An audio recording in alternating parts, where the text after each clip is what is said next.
Let's talk. Hello, beautiful people, and welcome back to my channel. My name is Annie, and I'm so excited to be chatting it up with you tonight, or today, whenever you're watching this video. Warning you now that I had no intention of putting a video up, especially not a video about this. I have been swamped with work and I'm grateful for the opportunities. It's the type of busy that I want to be. We love to see it, but I pretty much mentally told myself that I was going to take this week off and resume with my vlogs next week, especially because I have a Friendsgiving dinner coming up and I'm so excited to vlog around that to the extent that I can. I have been working and overworking myself on that, but I'm really hoping to bring you guys a really nice, well done Friendsgiving vlog. So that was my plan. And, we make plans, God laughs. And I say that because today the Sephora Squad launched, today being November the 20th of 2004. Sephora Squad announced their finalists, which if you don't know, announcing their finalists is the same as announcing the winners, the members of the squad. And the people have a lot to say about it. Now, if you are not familiar with my channel, I have begun sharing videos about being in the content creator influencer space. I recently shared a video about signing to an agency and having been a content creator for now 6 years and a full-time content creator for over a year and a half. I see myself taking more of, kind of an advisory role, mentorship role, maybe even a little consultant, that type of thing. And so while this is not the normal type of content that I've shared in the past, it is content that I have desired to share. And, it's my channel. I can share what I want. All of that being said, I would love to just chat with you and have a conversation about the Sephora Squad, the discourse that is happening right now, primarily on Threads. But maybe in some people's minds, I've seen even a TikTok talking about it. And I think people have a lot of feelings around this. So let's talk about it. Apologies in advance because I am so busy and because I did not plan this video, this is probably going to be a very, very long yap session. I don't have the capacity to edit right now. I probably should look into getting an editor that could turn something around like this quickly. But because it is just me, myself, and I right now, I'm gonna film this video, upload it, maybe cut some things here and there, but it's about to be no frills. It's about to be no special effects. It's about to be straight to the YouTube platform. So first off, I'm gonna start with a little bit of context again around who I am. Let me specifically provide the context of who I am as it pertains to the Sephora Squad. The Sephora Squad launched in 2019. I don't even want to fact check that. I don't want to fact check that because I don't have to, because there were very specific things that were happening in my life. I was in a very specific place that I can never forget. So the Sephora Squad launched in 2019, and I know that because I was in my second year of teaching at a charter school. My second year of teaching was the year before I started law school. So 2019 was the year that I went to law school, but 2018 to 2019 was that school year where I had was in my second year, my last school year as a teacher. And I also vividly remember one of my students, she submitted a testimonial on my behalf. And her name was Jada. I have very vivid, very distinct memories around that timeline. That piece of information is also important because 2019 would mean that was a year, maybe even less than a year, but probably a year or more. No, less than a year. I launched my blog June 1st, 2018. So that was when I officially began my journey as a content creator formally. And by June, the school year was over. So this was probably in the winter, in maybe February, March of that time period when the Sephora Squad announced that they were launching. 2018 was when I had started my journey as a content creator formally. I started creating content in 2017, unintentionally, unbeknownst to me that it would turn into something that people would look forward to seeing. And I gave myself a personal deadline. And by 2018, I told myself, the deadline had come, and I decided to launch a blog for reasons that I've explained many times before, but if you're interested in that, I'm happy to talk about it. So that would mean when I applied to the Sephora Squad, I had only been a content creator for a year. And I also vividly remember I was only on Instagram. TikTok wasn't really a thing at that point in time. And even if it was, it took me a couple of years to jump on the TikTok bandwagon. Excuse me. Y'all, I really did not plan to make this video, as you can tell by the fact that I was ready to go to sleep. I just took my scarf off real quick, my bonnet off, and I was like, let me sit down and film. But I had done my skincare and I was like, I'm ready to go to sleep. I vividly remember I had a little over 5,000 followers on Instagram at that point in time. First year of the Sephora Squad, thousands of people across the country are applying because it's like, oh my gosh, like, oh my gosh. And like, we hadn't seen the level of like internet viral overnight stardom, because I really do feel like TikTok is what brought that into the picture. TikTok is what really made that possible. When it was just Instagram in the picture, like the concept, being an influencer was definitely a thing, but I really do think that YouTube was what was propelling people into superstardom. Whereas like Instagram, it was a lot harder for you to become like an overnight sensation or really, really viral. That's not how the algorithm worked, and they hadn't really had Reels. And I feel like once Reels entered the picture, AKA once they started biting TikTok, that was when you also started to get some viral people. But this is a separate thing that I'm now realizing. I don't think Instagram has created stars. I think YouTube has created stars and TikTok has created stars, and Instagram has like been a platform that those stars have leveraged. But more often than not, people who become stars like overnight, like really, really quickly, it was either YouTube or TikTok. That's a separate thing. Let's not get into that. Anyways, all that is to say, I applied in 2019, 5,000 followers, a year into it. And back then, the Sephora Squad structure was you applied for the Sephora Squad, you asked for testimonials, then they announced who the semifinalists were. And those were people who had, out of the thousands of people who applied, made it to the next level for further consideration. And then the following round, that was when they announced who had made it of the semifinalists. You couldn't be a finalist without first being a semifinalist. Everyone who made it to the end was someone who had made it to the semifinals.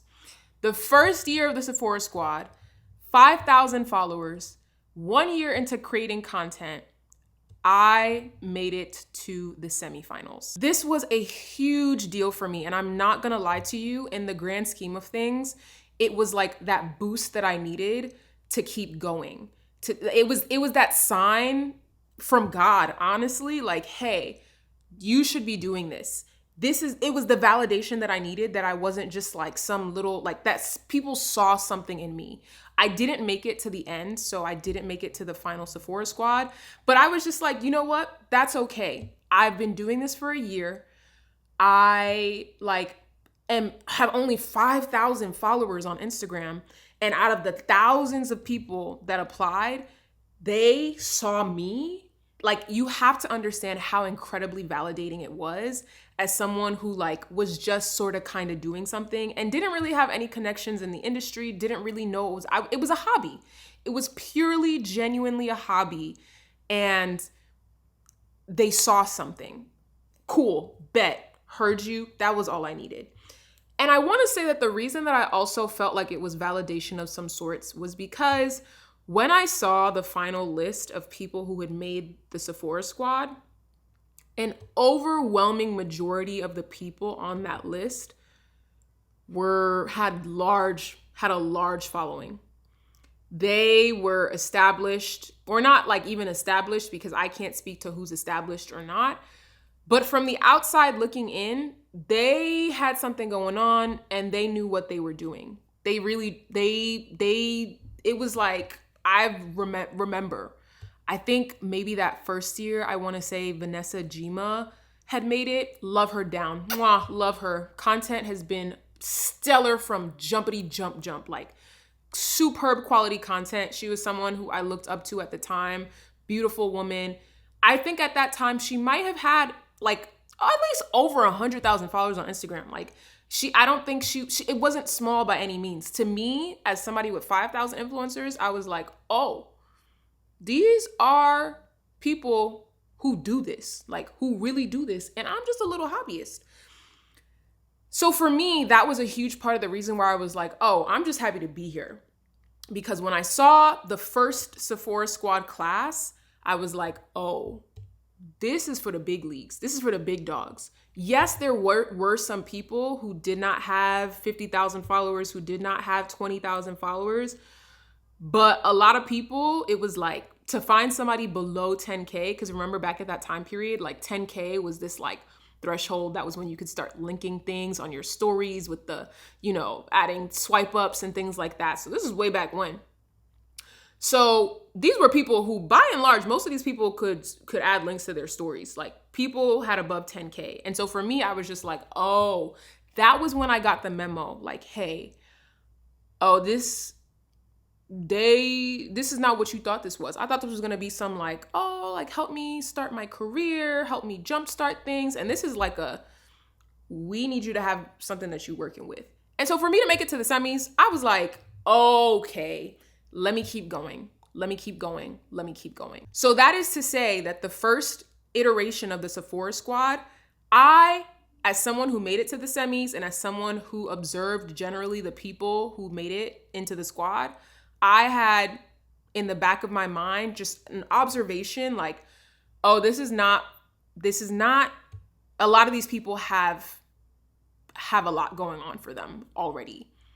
From year one, that was my disposition, that was my outlook. But there were still some people who had a smaller following count. And on top of that, someone like me did make it to the semis without any connections, without anything, without any real history, without any major following count. I made it. And so like, I'm in the room. I don't have a seat at the table quite yet, but I'm in the room. So those are all the things that are going through my mind when this happens. Fast forward, I think for the following 2 years, I had applied, and the following 2 years, I did not make it to the Sephora Squad. And it was disappointing. It definitely was disappointing. And maybe, so 2020, 2021. Yeah, I was going to say maybe no. I think one of those years I didn't apply. I would probably have to fact check this. So part of me might have skipped applying and a huge part of me would have skipped applying because I was tired of having to publicly ask people to submit testimonials for me. Like, I was tired of it. I'm like, this is embarrassing. I can't apply in private because I'm asking everybody who follows me to submit a testimonial. People are getting invested, they're getting involved. And if I fail, I can't fail in private because everybody knows that I applied and everyone knows that I don't make it when I'm not on that final list. So either I applied the following year, didn't make it, and then decided not to apply, or I applied both years and didn't get it. I honestly think I applied the following year and then did not apply the year after. I think that was the turn of events. That's how bad it was for me, feeling defeated. Like, I had gone from like making it to the semis to not even making it to the semis, because I think the second year they did it, they also had that semi to finalist pipeline structure. And I think I was just like, nah, I'm done with these people altogether. Because again, I'm not gonna lie, behind the scenes, my critique was, y'all are not serious about bringing people on who have a lot to learn. And it's not like it's not like I don't have anything to learn where I am, but like there are things already in motion for me based on where I am at this point in my career, in my journey. So fast forward to 2021, 2022. And if you have watched pardon the sirens if you can hear them, but if you have watched my agency video or the video where I talk about agencies, 2021, third year of law school, still doing the thing. That was also the year that I did a trial run with a talent group, Shine Talent Group. And I think I can't remember if I had mentioned it or if it was brought up by the person I was signed to, but Sephora Squad came up, and the nature of this conversation was when my eyes opened, because the nature of the conversation was like matter of fact, like, are you interested? It wasn't like, hey, you should apply. Like, let's see how it goes. It was, do you want this? I was like, yeah, I think I'm going to apply. I was actually thinking about it. Like, yeah. And the conversation wasn't like, oh, okay, well, like, okay, best of luck. Like, make sure you get your application in. No, the conversation was like, okay, well, if you want this, here are some things that you should know about the contract, or here are some things that you should know about the experience. That type of conversation now, like, as somebody who has gone to Harvard, Columbia Law, I've been in some very elite spaces. And the thing about content creation was I was like, no, this is the true, genuine, like, everybody climb to the top, meritocracy, like, da-da-da-da-da. I was naive in that regard, because now this conversation, I'm like, oh, this industry is just like every other elite space that I've been to, where now I'm on the inside, and now I have now the nature of the conversation is shifting. It's not going from, oh, let's see if you get it, or you should apply, or, best of luck, fingers crossed. Now it's, okay, if you want it, cool. We have people in our agency who are signed to it. Here's some things that you should know about the contract. Now, not the contract. It wasn't about the contract, because I don't want to get people in legal trouble. Nobody revealed the nature of their contract to me. They told me about the program and the structure of the program. Basically, I had some inside information now. So before, where it might have been like, oh yeah, I'm gonna apply, like, hope for what's best, the conversation goes, okay, here's what you should know. This is a tell-all, so I'm gonna be very honest with you. Some of the things were like, hey, yeah, if you do this contract, like, hey, just so you know, you're locked in at a certain rate. So if you grow as an influencer and your rates increase over the course of the year, your rate with the Sephora Squad will not increase.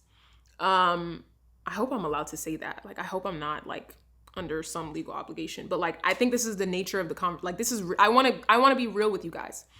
So that is often a critique that people give. But I say that to say, now that I was with an agency, the conversation wasn't like, oh, let's hope for the best. The conversation was almost like a matter of fact, like, oh, if you apply, like, you'll probably get it. We have some people that are signed to it. If you want it, you can have it. That was the nature of the conversation. It felt a lot more, if you want it, it's yours. And that's not because, like, oh, we believe in God, like, what's meant to be is yours, like, da-da-da-da. No, it was very much so like, girl, come on.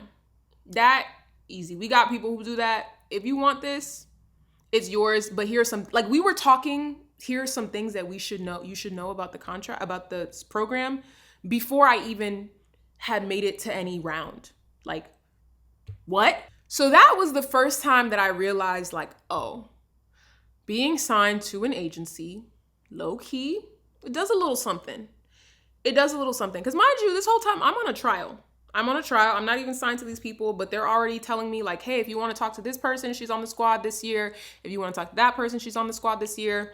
I should backtrack a bit and say something that I noticed in the years that I didn't even make it to the semis, or in the year that I didn't apply, was that people who had made it to the semifinals in the past, if they made it to the semifinals again, that was like a clear indication, like, they're gonna make it. Like, Sephora is very much so aware, at least from my perspective. I was like, they're not about to have somebody go to the semis, send them back, make it to the semis again, and then send them back. So it was like, girl, if you make it to the semis as somebody who's made it to the semis before, you're gonna make it as a finalist. Like, you're gonna make it.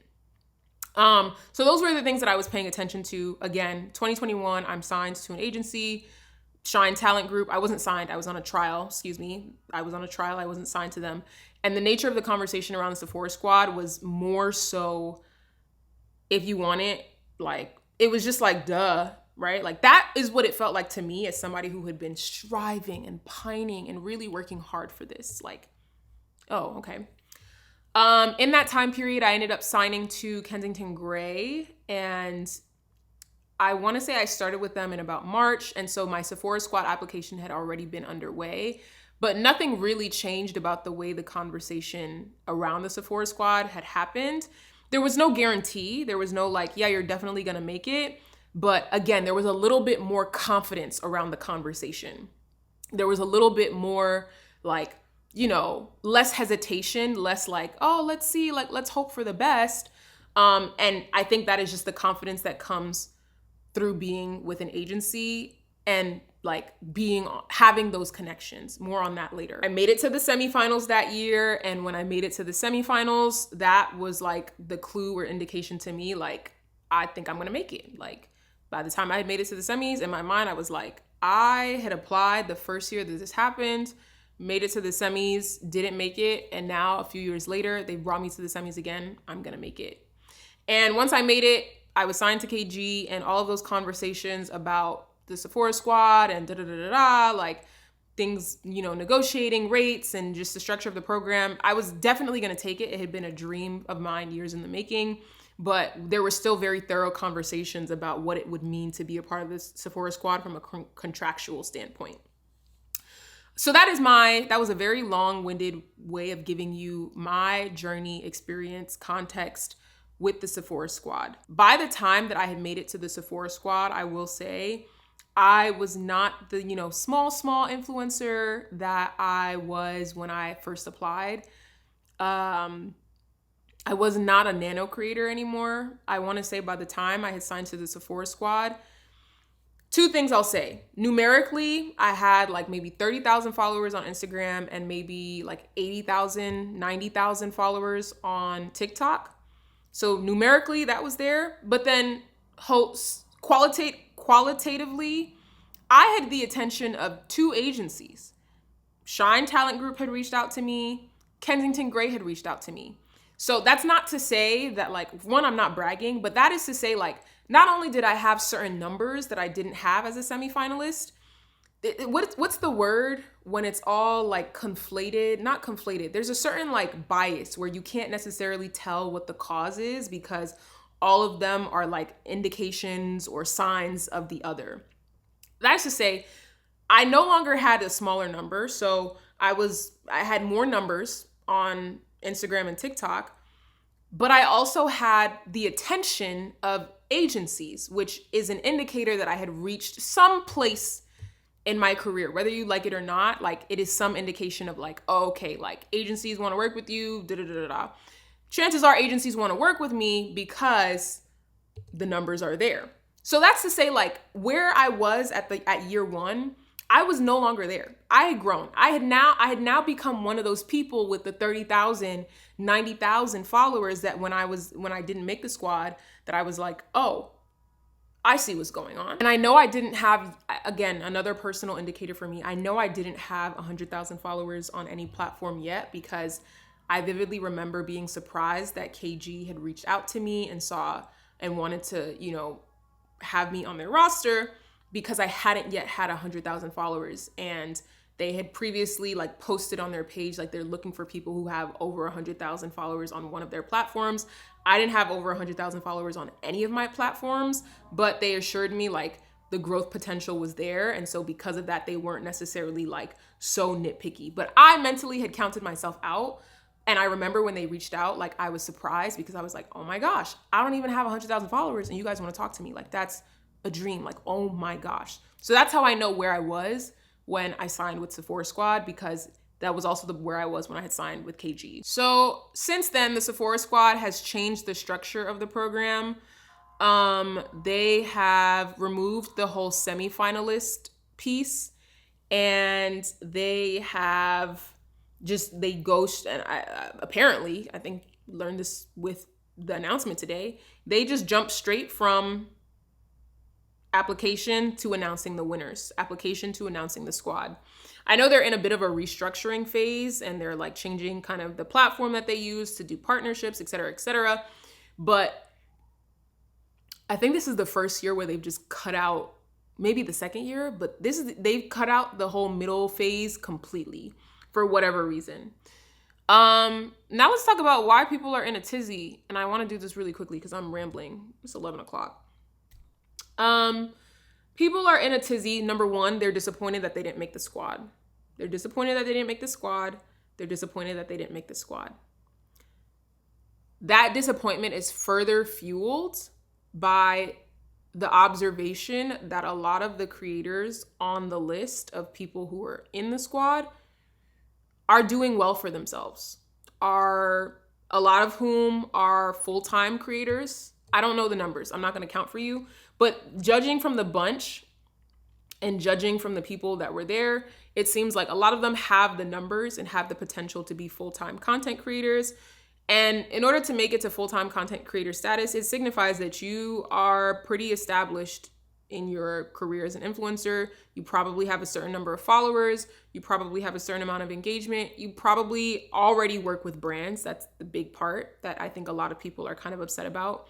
You already work with brands. And yeah, a lot of people are upset that they didn't make the squad, but that they didn't make the squad.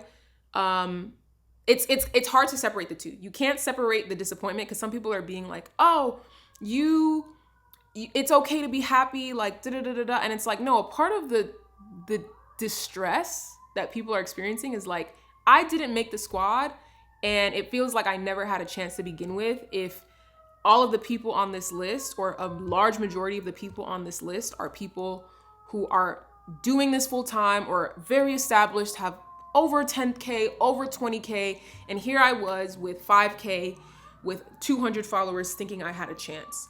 And I hate that feeling for them. Like, that feels unfair.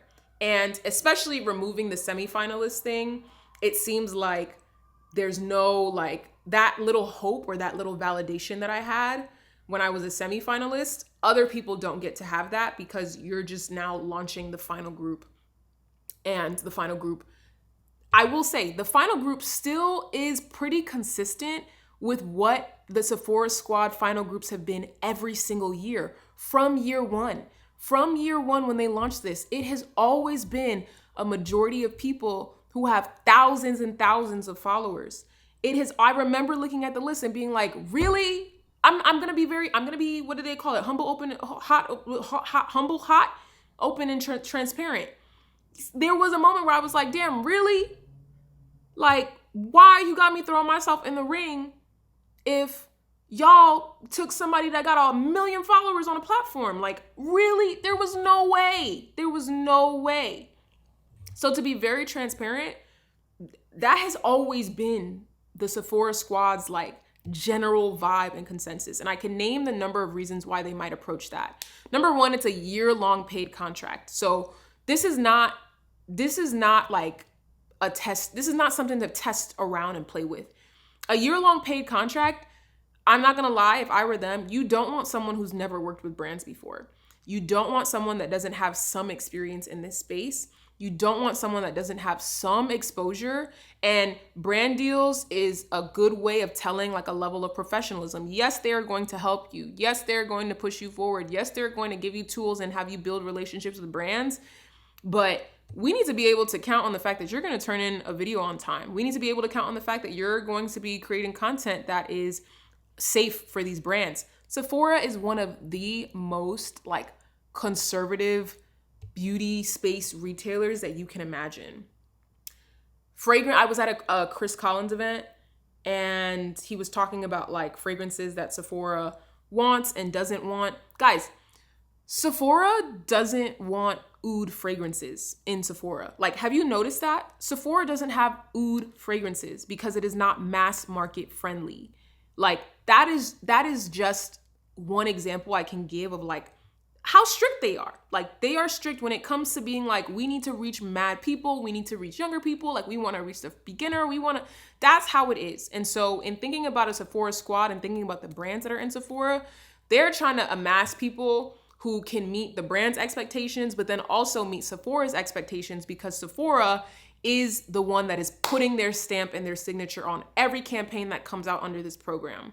Like, yes, it's gonna be Dior Beauty, but it's gonna be hashtag Sephora partner, hashtag Sephora Squad.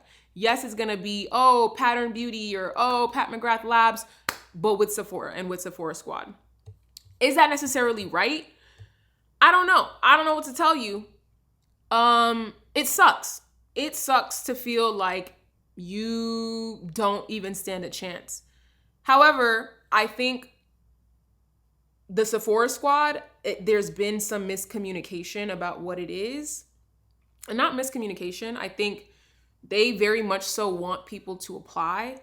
They want the marketing, they want the that's what they want. right? Like it benefits them to have as many people as possible apply. And that leads me to testimonials, which we'll talk about. But they also like are looking from the standpoint of like, we want people who are going to satisfy our brand partners, and we want people who are going to make us money because we are paying them. We want people who are going to make us more money. Let's talk about the testimonials real quick, shall we? I learned at some point, I think after that I had made it to the squad, I think I got maybe some like inside information. I'm really spilling the tea. That testimonials low-key don't matter. And not that they don't matter, but like that they don't really be reading the testimonials. And I'm gonna keep it a buck with you. When I really think about it, that doesn't surprise me. That doesn't surprise me. And it doesn't surprise me because if you think about it, let's say 10,000 people applied, and we know the numbers are way more than that, but let's say 10,000 people. Let's say 50,000 people applied. Maybe that's more accurate. I don't know how many people applied, but let's say 10 to 50,000 people applied. If every person just got 10 testimonials, 10,000 becomes 100,000 testimonials to read through. Who do you think is sitting through and reading that? Oh, okay. And I didn't really clock it until I thought about it that way, that like, oh, there probably isn't a way for everyone to have the testimonials be read. Honestly, and I noticed the shift because from the first year when I applied, you could submit like a whole paragraph blurb. Like there was like you could submit like 150 words, 200 words about why you wanted to be on the Sephora Squad. By the time I applied the year that I got it, you had maybe like 200 characters for a question. Like it was like, we got to cut this down. And that was when I noticed like, oh, this is not about what I have to say. My content is going to have to speak for me. And that's the advice that I give to anyone applying. I actually gave this advice to someone who applied and made it this year, which I'm really excited about because she doesn't have over 100,000 followers. She has like maybe 36,000 followers, and she's Black. She has like 36,000 followers on TikTok, and then maybe like, I don't know, like maybe like less than 1,000, maybe a little bit more than 1,000. Numbers are off, but it's Dr. Fia. You guys should check out her content. She's a dermatology resident. And when she was applying, she asked me for advice. And she asked me about like whether or not she should create more makeup content. And my advice to her was like, no, like Sephora is trying to shape a well-rounded class. And so the well-rounded class might consist of people who are well-rounded in their beauty content.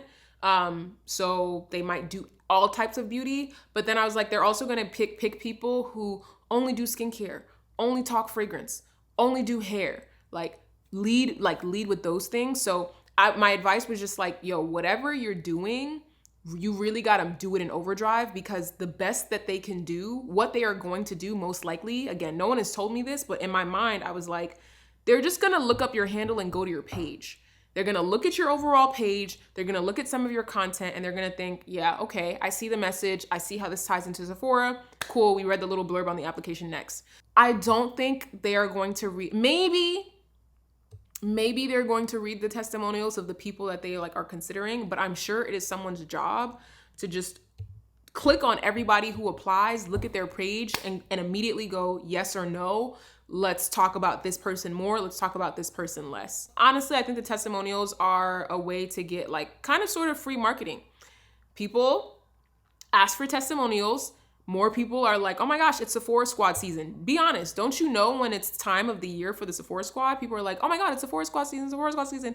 They apply, then they get their whole communities to write these testimonials. And then these people post their testimonials on their page. So now even more people are like, oh my God, Sephora Squad. Oh my God, Sephora Squad. Da da da da da. Like, that's just a really long-winded way of saying like, hey, I hate to break it to you, but like they may not be reading your testimonials in the way that you thought they were. And they might just be looking at the content that you create. And that might have to speak for itself. Now, let's talk about the role really quickly. This might be the last thing that I talk about. And I want to backtrack and say this, and I want to make this crystal clear. I am so happy for the girlies that made the Sephora Squad. So happy. Like, I have no stake in this. I am an alumni, and by and large, I feel like I'm going to be very honest with you. I feel like by the time I had made the Sephora Squad, I was at a place where the opportunities that Sephora Squad brought me were opportunities that I could have received outside of Sephora Squad. I'm going to be very honest with you. And that's why I say, like, it's a catch-22, because I get it. You want people who are solid, who are like, you know, whatever. But by the time I get to a place where the Sephora Squad wanted me, or by the time I got to a place where the Sephora Squad wanted me, I was at a place where like I was doing pretty well, and that like I was getting outreach from these brands directly. And sometimes doing it under the Sephora Squad contract was more limiting, more restrictive with certain things like exclusivity, or with certain things like the pay. Sometimes a brand, if I worked with them outside of the Sephora Squad contract, sometimes I would get paid more working with the brand outside of the contract. So I can be very real and acknowledge that like by the time that I had gotten to a place where like I could make it onto the Sephora Squad, for me personally, it felt like a lot, or a good amount of like the things that I would have wanted the Sephora Squad for, I maybe no longer needed them for. Or I wouldn't have been absolutely dependent on them for. I think the structure of the program is great, but I really do think like someone who is still up and coming would benefit way, way more than I did when I was on the Sephora Squad, if you know what I mean. But I'm so happy, and that's not a but. And I'm so happy for everyone that made the squad. There are some people that I know have been grinding and who are so excited to be on the squad. There has been some conversation around the fact that KG has 10 creators on the Sephora Squad that made it onto the Sephora Squad. Someone had mentioned, or I think I saw a thread that was like, basically like, this is an exclusive club, this is elitism, or like, it's the same old thing. Like, you got to know the people. It's just basically about who you know. And I want to talk about this. Yes and no. So to the extent that I would say no, first of all, I'll say like I was signed to Kensington Gray, great agency, have nothing bad to say. They supported me through and through my time that I was with them. There is not anyone at Kensington Gray that is having secret meetings with people at Sephora and being like, hey, these are the people who we want. And Sephora's being like, okay, great. These are the people we can, none of that is happening, right? Like, so on a literal standpoint, on a like actual literal, like, hey, you guys being assigned to this agency is what's going to get you. Like, that is not what's happening. But let's think sociologically, right? Going back to what I had said about kind of being signed to an agency as an indicator or as a stamp of approval that like you are someone that is worth working with, because if they see something in you, that's like a sign. Like, being signed to an agency means someone saw something in you, right? The vetting process has been done. We know these people, we've worked with them. We love working with them, right? Things like that. We love working with them. Oh, I know this person at KG. I know this person at DBA. Oh, I know this person at Shine, right? So there doesn't actually even need to be a conversation to happen. What there is a level of familiarity. What there is a level of signaling that might happen. I'm not in the brains of these people, but I'm going to say I do think that it does play a role. Like, and it's not a new concept, right? Like, this happens when you go to the country club. Like, this happens when you say what college you went to. This happens when you say where you grew up, or where you vacationed, or where you traveled. Certain things are going to signal to certain people whether you are someone that they want to be around or work with or hire or bring on or spend time with. That is the reality. And I think a lot of people are upset because they thought that the influencer space was exempt from that bubble of like the normal way of networking and of socializing and of, you know, signaling something, right? I'm not really being articulate right now. I have 10 minutes left on my SD card, which means I've been ranting and raving. But I think that's what's happening, right? And I think that's why I mentioned in the beginning of this video, I mentioned like when I got to an agency, the conversation was like, oh my gosh, like fingers crossed, like hoping for the best. No, the conversation was like, do you want this? Okay, well, if you want this, here are things that you should know. Like, the conversation was much more this is within a realm of reach. This is possible. And that was what led me to believe like, oh, there maybe are conversations happening that I don't know about. Because where is this confidence coming from? Like, it almost, I'm not gonna lie to you, it almost took the excitement of like finding out about the Sephora Squad. It almost took it away because I'm just like, y'all are talking like I already got this in the bag. That's not how they were talking, again, because I don't want to get in trouble with nobody. That's not how they were talking. Like, nobody was talking like I already had it in the bag, but there was an increased level of confidence that I didn't even experience on my own as someone who had made it to the semifinals on the first try. So that is to say, yeah, Sephora Squad, it's an elite program. It is an elite program, and they are looking for creators to the extent that they are passing off the program as like a Paula's Choice on the Rise program. I don't know if you remember that, but Paula's Choice had a program called the On the Rise program. And that program, you could not, to be a part of that program, you could not have more than 10,000 followers. You could not have more than 10,000 followers. Like, they were genuinely looking for people who were on the rise. And I remember I applied to it a few times. I didn't get it. And by the time like the third or fourth year came around, I did not qualify anymore because I was above 10K. That is a different type of program. I do not think the Sephora Squad, I do not think Sephora is trying to pass off their program as an On the Rise program. Though I think people would benefit from it more if it were an On the Rise program.